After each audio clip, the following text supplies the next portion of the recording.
చాలించవయ్యా, నువ్వు నీ లేకి కూతలు. ఇది కోపంతో కేక కాదు, ఇది ఎన్నో తరాలుగా నొక్కిపెట్టిన ఆవేదన గొంతు విప్పిన శబ్దం. నన్ను ఒక ప్రశ్న అడగనివ్వు. ఏమిటి? నిన్ను చంపిన ఆ పశువును చంపితే మహాపాపం చుట్టుకుంటుందా? కానీ నీ ఇంటి స్త్రీని ఎవరో ముట్టుకుంటే 7 జన్మల దారిద్ర్యం అంటావా?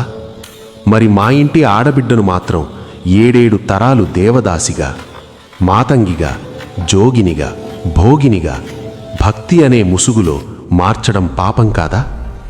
ఇదేనా నీ ధర్మం? ఇదేనా నీ నీతి? అరే థు! ఏ శ్రమ చేతకాని నువ్వు రోజూ చెమటోడ్చే నా శ్రామికులను ఎగతాళి చేస్తావా? నువ్వు ప్రాచ్యుడివని గొప్పగా చెప్పుకుంటూ భూమిపుత్రులైన మమ్మల్ని అప్రాచ్యులు అంటావా? పరిసరాలన్నీ మలినం చేస్తూ బ్రతికే నువ్వు అవి శుభ్రం చేసే నన్ను అసుంటా అని పిలుస్తావా? నీ దేహంపై మొలిచిన వెంట్రుకల దారిద్ర్యాన్ని తొలగించే నన్నే నీ సంకల్లో బొచ్చు తొలగించేవాడిని తక్కువగా చూస్తావా? మీ ఇంటి మురికి బట్టలు సేకరించిన నా ఇంటి ఆడబిడ్డ మీద లేకీ కూతలు అని నిందవేస్తావా? నిజంగా అడుగుతున్నాను. థు! నీదొక బతుకేనా? శ్రమలో లేని నీకు, ఉత్పత్తిలో స్థానం లేని నీకు ఆస్తులు కావాలా?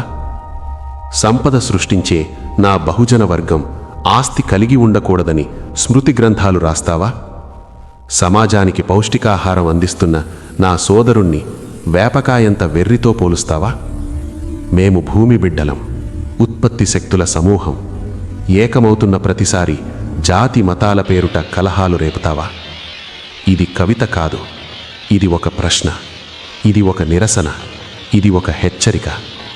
శ్రమను తక్కువగా చూసే కళ్లకు, మనుషులను కులాల్లో బంధించే మనస్తత్వానికి ఇది బహిరంగంగా వేసిన సవాలు. ఈ గళం వినిపించాలి, ఈ మాటలు చేరాలి. ఎందుకంటే ఇది మన కథ. ఈ బలమైన కవితను రాసిన కవి సికిందర్ ఎస్. తేదీ 28/12/2020. ఇలాంటి గళాలు, ఇలాంటి నిజాలు, ఇలాంటి సాహసమైన మాటలు ఇంకా వినాలంటే నా యూట్యూబ్ ఛానల్ను సబ్స్క్రైబ్ చేయండి. మీ ఒక్క సబ్స్క్రిప్షన్ ఇలాంటి ఎన్నో గొంతులకు బలమవుతుంది.